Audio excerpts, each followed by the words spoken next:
Assalamualaikum warahmatullahi wabarakatuh. Perkenalkan, nama saya Rifki Resman. Di sini saya akan sedikit menjelaskan mengenai pengenalan tentang mobile app development yang berkutat pada Android Studio dan juga Kotlin.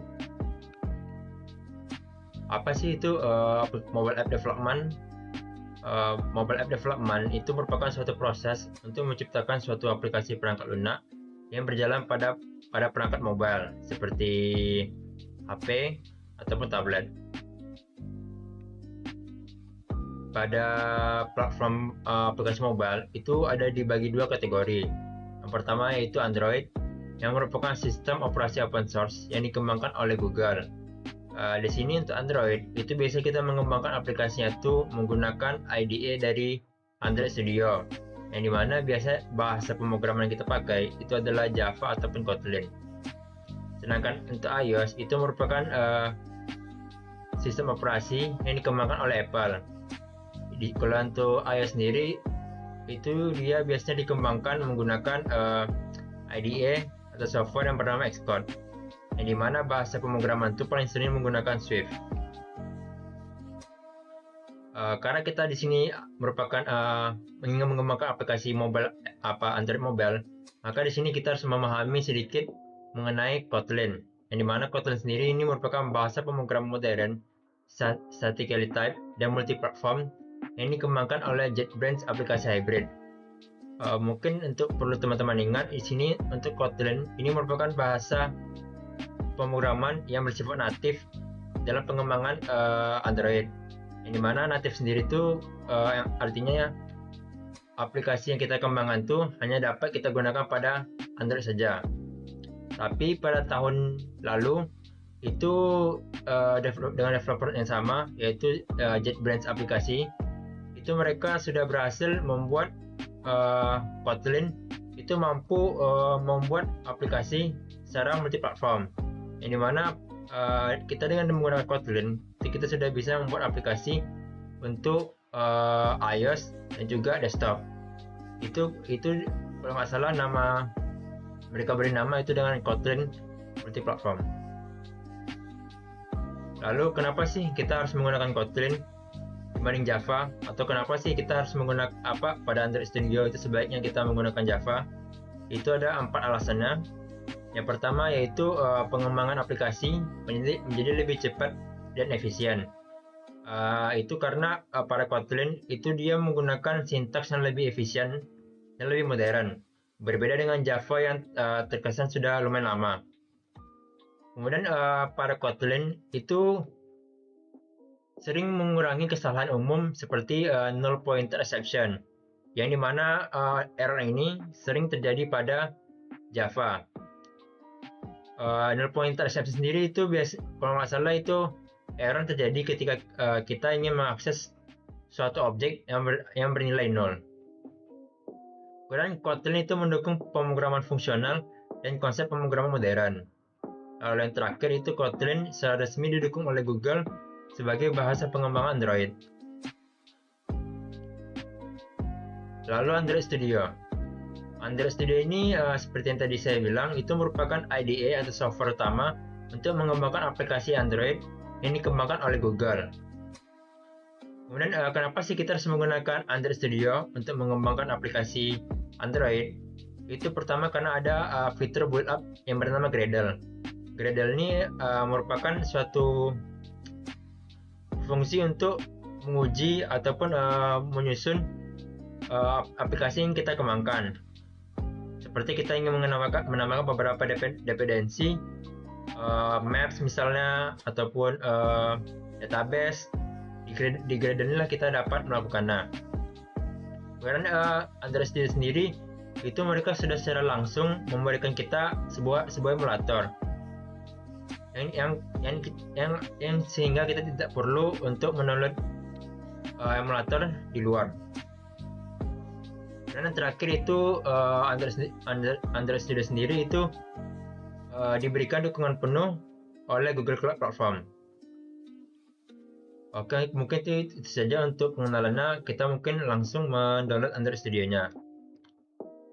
Pertama-tama teman-teman pergi ke link dengan nama Android Studio. Tekan aja yang paling atas ini, lalu download yang namanya download Android Studio Koala Feature Drop. Nanti ketika teman-teman selesai download itu tinggal next saja, dan juga nanti ketika ada disuruh menginstal SDK itu teman-teman tinggal menekan apply. Jika sudah terinstall, ini kita tinggal menekan saja. Kemudian setelah teman-teman buka aplikasi software Android Studio-nya, ini merupakan tampilan pertamanya.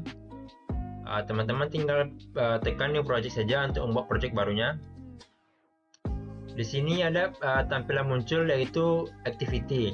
Di sini nih bisa dibilang kita dapat memilih nih tampilan awal seperti apa yang kita buat. Untuk sekarang kita tinggal hanya menggunakan MP Views Activity. Kemudian tekan next. Kemudian teman-teman beri nama nama project yang teman-teman gunakan. Misal pada package name-nya, lalu lokasi kita men-save-nya, kemudian bahasa yang kita gunakan. Karena tadi kita membahas mengenai Kotlin, maka kita akan memilih bahasa Kotlin. Kemudian untuk SDK, ini bagian ini yang harus teman-teman perhatikan, karena SDK ini berfungsi untuk agar nantinya user, ibarat kata ini adalah satu requirement utama apakah user mampu mengakses aplikasi kita atau tidak.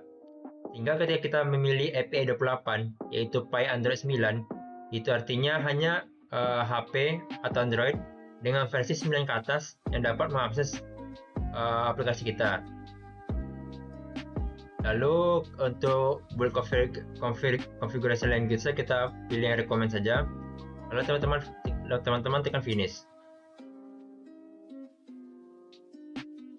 Lalu kita tinggal tunggu saja.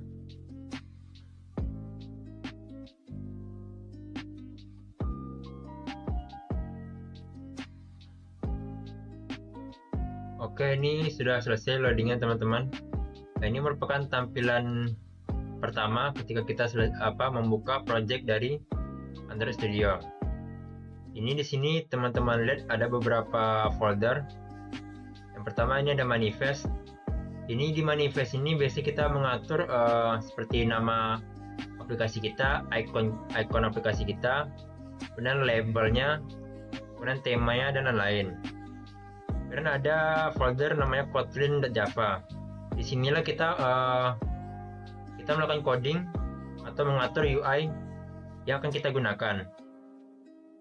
Dan disinilah main activity, atau bisa kita bilang kalau seandainya di HTML ini merupakan index.html yang merupakan main kelasnya. Lalu terdapat juga folder rest, yang dimana folder rest ini merupakan tempat untuk UI-nya, UI seperti drawable yang berisi UI untuk background atau lainnya.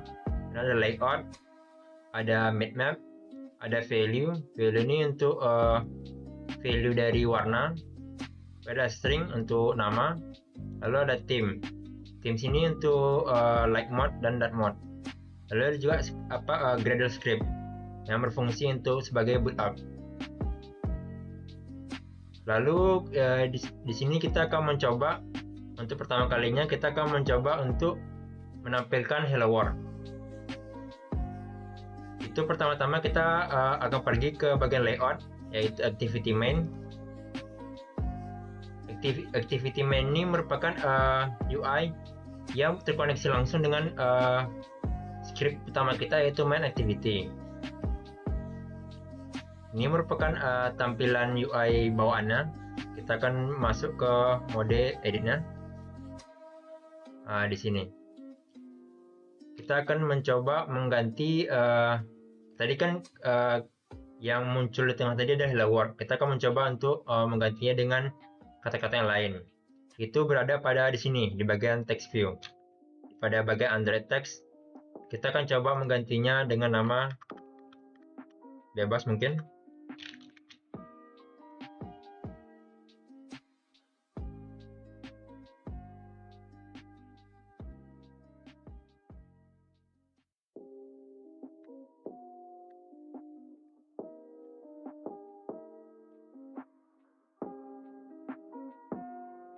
Untuk memberi nama mungkin kita akan mengatur di bagian strings.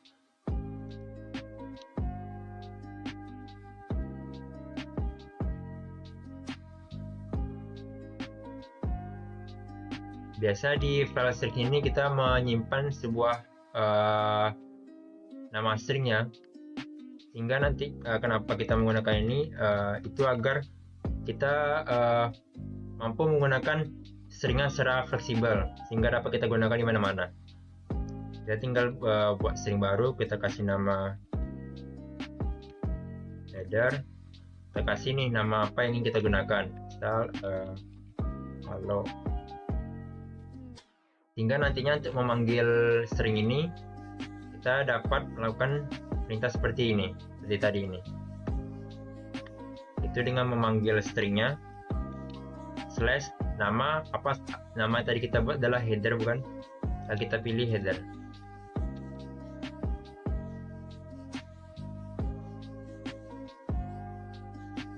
Setelah selesai, sebelum kita merunningnya, tentu kita otomatis harus mempunyai Android-nya.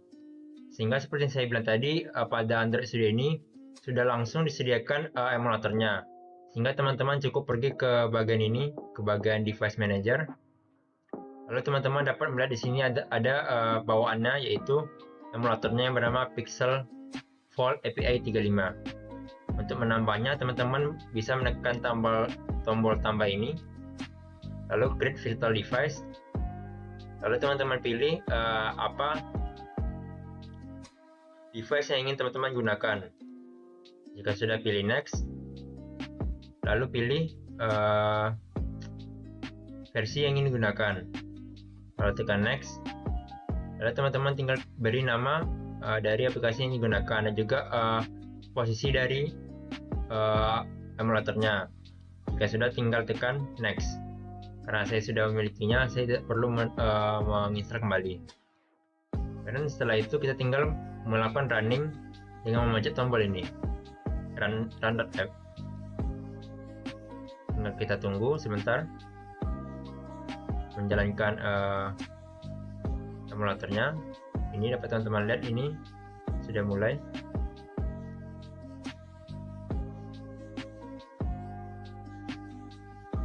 Ini sudah selesai running emulatornya. Dapat teman-teman lihat di sini. Ini adalah hello pertama kita buat. Mungkin kita akan mencoba menggantinya.